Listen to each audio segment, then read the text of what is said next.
കൊണ്ടുപോയി വെച്ച് എനിക്കൊരു ഗ്ലാസ് വെള്ളം ഇങ്ങെടുത്തേ. അപ്പോ നാളെ മുതൽ നമുക്ക് വേറെ റൂട്ട് നോക്കാം അല്ലേ? ശരി സത്യമ്മേ.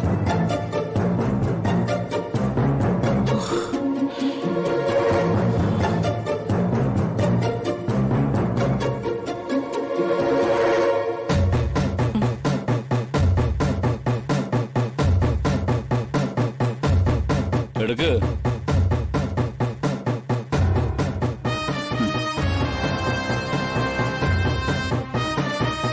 കുറെ നാളുകൾക്ക് ശേഷേ ഒന്ന് അടുക്കള കയറിയതാ.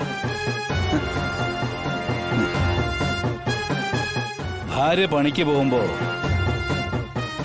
ഒരു പണിയും ചെയ്യാതെ വെറുതെ വീട്ടിൽ കുത്തിയിരിക്കുന്ന ഭർത്താവ്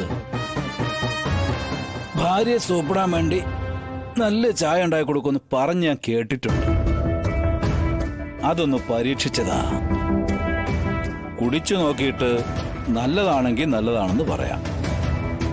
ഒട്ടും കുടിക്കാൻ കൊള്ളത്തില്ലെങ്കിൽ ഒന്നും പറയണ്ട. ചായ കുടിക്കാതെ അങ്ങനെ ഇവിടെ വെച്ചാൽ മതി. ഞാൻ തന്നെ ചായ കളഞ്ഞ് ഗ്ലാസ്സൊക്കെ കഴുകി അകത്തുകൊണ്ട് വെച്ചേക്കാം. പാലെടുത്ത് മോശമാക്കി കളഞ്ഞതിന് ഒരു ക്ഷമയും പറഞ്ഞേക്കാം. ആദ്യം എന്തായാലും ഒന്ന് കുടിച്ചു നോക്കട്ടെ, എന്നിട്ടല്ലേ കളയണോ വേണ്ടയോ എന്നൊക്കെ തീരുമാനിക്കുന്നത്.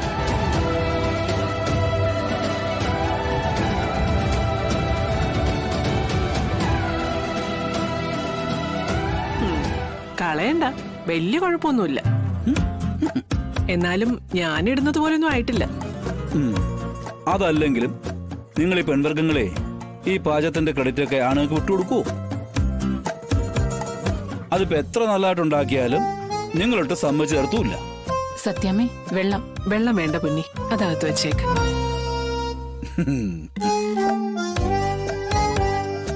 പിന്നെ രാഘവേട്ട, ഇന്നത്തെ കച്ചവടം വലിയ കുഴപ്പമില്ലാതെ പോയി. കാര്യമായിട്ട് ബിസിനസ് ഒന്നും നടന്നില്ലെങ്കിലും ഏകദേശം ഇതിന്റെ റൂട്ടൊക്കെ ഒന്ന് മനസ്സിലായി. ഓരോ കാര്യങ്ങളും ചെയ്തു നോക്കുന്നതനുസരിച്ചാണ് ഭാമേ നമ്മൾ അതിനെ അറിഞ്ഞു തുടങ്ങുന്നതേ. അറിഞ്ഞു തുടങ്ങിക്കഴിഞ്ഞാലോ അത് കൈകാര്യം ചെയ്യാൻ വലിയ പ്രയാസവും ഉണ്ടാവില്ല. കച്ചവടം മാത്രമല്ല, എല്ലാ കാര്യങ്ങളും അങ്ങനെ തന്നെ. ഭാമേ, ഞാൻ ചിന്തിക്കുമായിരുന്നേ, നമ്മൾ നല്ല നിലയിൽ കഴിഞ്ഞ സമയത്തെ ഇങ്ങനത്തെ അവസ്ഥ ഉണ്ടാകുമെന്നോ, ഭാമ ഇങ്ങനെ വീട് വിടാൻ തരം കാര്യം കച്ചവടം ചെയ്യേണ്ടി വരുമെന്നൊക്കെ നമ്മൾ സ്വപ്നത്തിൽ പോലും വിചാരിച്ചിട്ടില്ലല്ലോ. അങ്ങനെ വരുന്നവരെ ഭാമ വീട്ടിൽ കയറ്റിയിട്ടുണ്ടായിരുന്നില്ല. ഭാമ ചീത്ത പറഞ്ഞ് ഓടിച്ചേക്കുന്നത് ഇത് കാലത്തിന്റെ ഒരു കോമാളിക്കളിയാ. ആ ഒരു രീതിയിലേക്ക് ഭാമയെയും ഈശ്വരൻ കൊണ്ട് എത്തിച്ചേക്കുമല്ലയോ. ഇനി അങ്ങനെ നടക്കുമ്പോ ഭാമ ഇനി ആരെങ്കിലും എന്തെങ്കിലും പറഞ്ഞാലും ഭാമ ഇത് കാര്യമാക്കണ്ട. നമ്മളെറിഞ്ഞ ഓരോ കല്ലുകള് തിരിച്ചു വരുന്നതാ. പുറം കാണിച്ചു കൊടുക്കുക അല്ലാതെ മറ്റൊരു നിർവാഹവും ഇല്ല.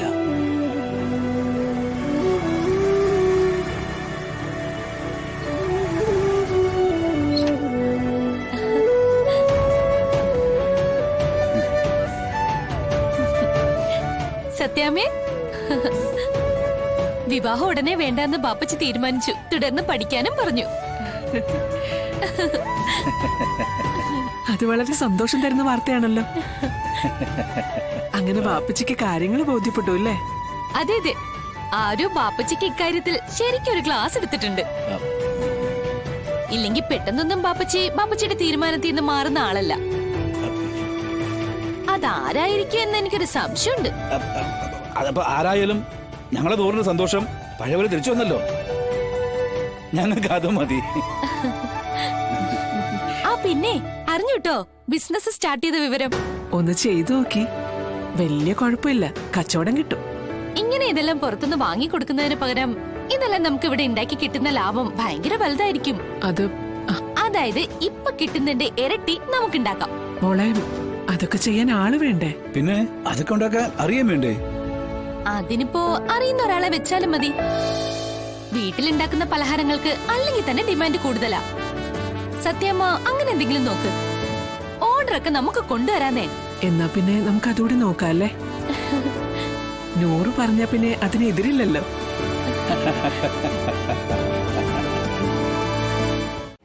എന്റെ മോളെ ഞാൻ ശിക്ഷിക്കുന്നത് അവൾ തെറ്റ് ചെയ്തിട്ടോ. അവൾ എന്നോട് ചോദിക്കാതെ സുസ്മിതയുടെ വീട്ടിൽ പോയത് തെറ്റ് തന്നെയാ. അതിന് ഞാൻ അവളെ ഇനിയും തല്ലും. ഞാൻ അറിയാതെ എവിടെയെങ്കിലും പോകുന്നു. ഇനി മാറി നിൽക്കാം അങ്ങോട്ട്. തുടരുതെന്നല്ലേ പറഞ്ഞത്? മോള് പറഞ്ഞില്ലേ ടീച്ചർ അച്ഛനെ വിളിച്ചോണ്ട് ചെല്ലാൻ പറഞ്ഞതുകൊണ്ടാ അവള് രോഹിത്തിനെ കാണാൻ പോയതെന്ന്. കാര്യം മനസ്സിലായിട്ടും പിന്നെ നീ എന്തിനാ കൊച്ചിനെ തല്ലുന്നതെന്നാ ഞങ്ങള് ചോദിക്കുന്നേ. അപ്പൊ അങ്ങനെയൊക്കെയായി ഞങ്ങളും നിങ്ങളും. എടി ഇവിടെ ഇപ്പൊ നിങ്ങളെല്ലാരും ഒറ്റക്കെട്ട്, ഞാൻ മാത്രം അന്യ. ശ്യാമേ, ക്ഷമ, നീ എന്തിനാ ഇങ്ങനെയൊക്കെ പറയുന്നേ? പിന്നെ ഞാൻ എങ്ങനെ പറയണം? എനിക്കിവിടെ ആരാ ഉള്ള? എന്റെ ഭർത്താവെന്ന് പറയുന്ന ആള് എന്നെ തിരിഞ്ഞു നോക്കാതെ ഏതോ ഒരു വീട്ടിൽ കഴിയുക. എന്റെ മോളാണെങ്കിൽ ഞാൻ പറയുന്നത് അനുസരിക്കാതെ തോന്നിയ പോലെ നടക്കുക. എനിക്ക് ഇവളെ പറഞ്ഞ് നേരെയാക്കാനുള്ള അവകാശം ഇല്ലെന്ന് അമ്മയും ചേച്ചിയും പറയുന്നു. ഞാൻ എന്ത് ചെയ്യണം? ഇവിടെ എനിക്കും ജീവിക്കണ്ടേ?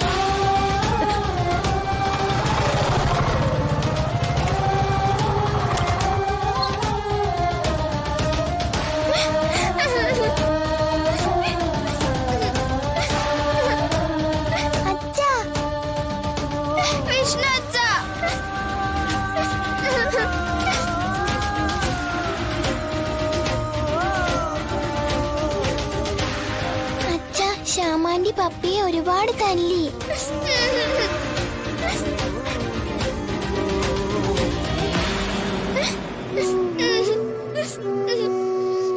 സാരമില്ല, കരയണ്ട.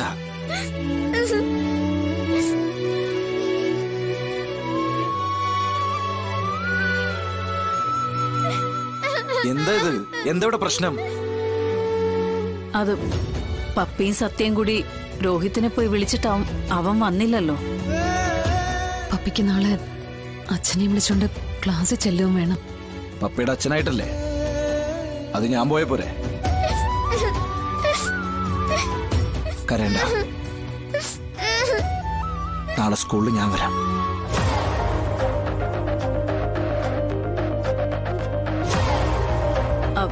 എല്ലാരും കേറിയിരിക്കെ, ഞാൻ ചായ എടുക്കാം.